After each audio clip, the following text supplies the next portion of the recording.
the representatives show up in Austin, 2/3 of that budget is already spoken for. Nobody gets to ask about it, nobody gets to talk about it, 2/3 is already gone. So they spend all that time trying to divvy up 1/3 of your money to figure out what's going to get funded, what's going to get cut, and what happened.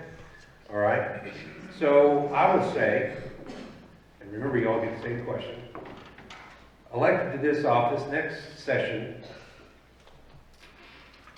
how would you trim the fat and or increase budgets? Well, no, how would you trim the fat? Where would you trim the fat in order to lessen the possibilities of unfunded mandates on our counties and municipalities, which has been a big problem up until this last session. This last session, the actual Republican caucus got together and decided as a group that they would veto anything that became an unfunded mandate.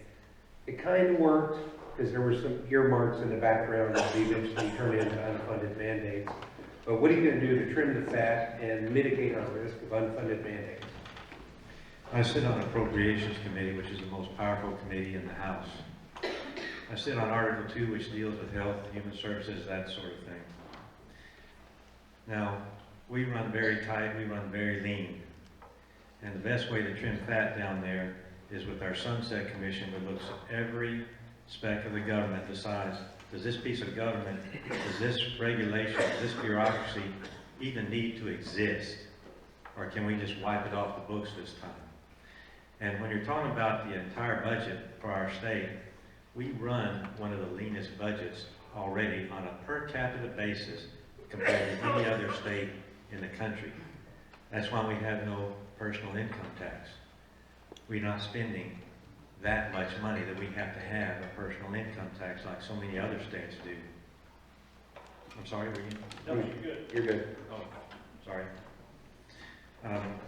As far as my role in the budget on Article 2, last session I was in charge of dispersing a total of $264 million directly to agencies in Article 2 under Health and Human Services.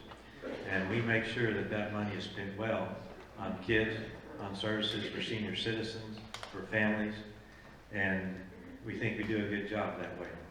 So that's how we trim it, is looking at the budget. We try to do zero-based accounting when we can, but that's a lot easier said than done. And when you have 2/3 of the budget already spoken for, that 1/3, you have to stretch it to make it go a long ways. And so that concludes my answer.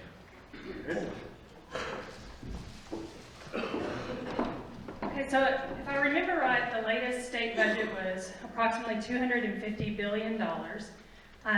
A lot of that, or part of that, included some mitigation for Hurricane Harvey that came in. Well, those kinds of things are necessary in our budget. But when we look at what are the core functions of government, that's where we have to get really honest with ourselves as Texans about what do we want our government actually providing for us, because the government does a lot of things that involve tourism, that involve arts councils and different commissions out there. Well, that's not necessarily a core function of government, but do the people want that? Because if they don't, that's where you trim your fat at. And if you do, then you're not going to be trimming it. So core functions of government to me are going to be making sure our people are safe. Our law enforcement, our first responders, our military. It's going to be the infrastructure that we drive on, the pipes that bring the water to us, our sewer system. Some of that is a local issue, but that is exactly where those unfunded mandate issues come from.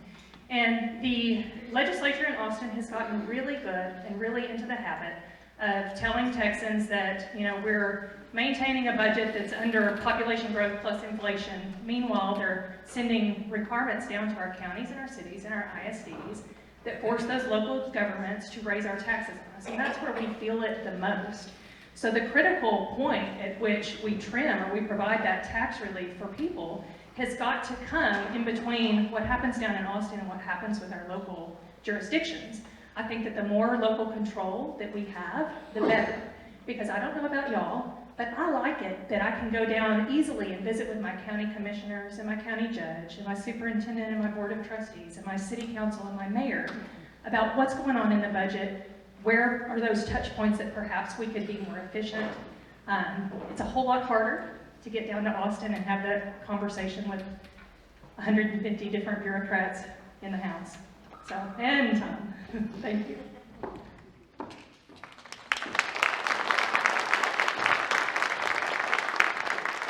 Well, this question is actually pretty simple. I come from a business that has 120 employees.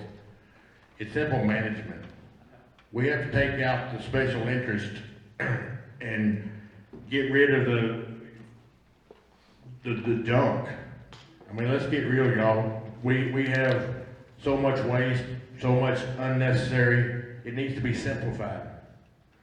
But I run a business and I run a big budget. But we have to get down there and we have to manage like a business, just like our president's done in Washington. That's how come they hate him so bad right now, is because he's making them look bad. He's managing it like a business.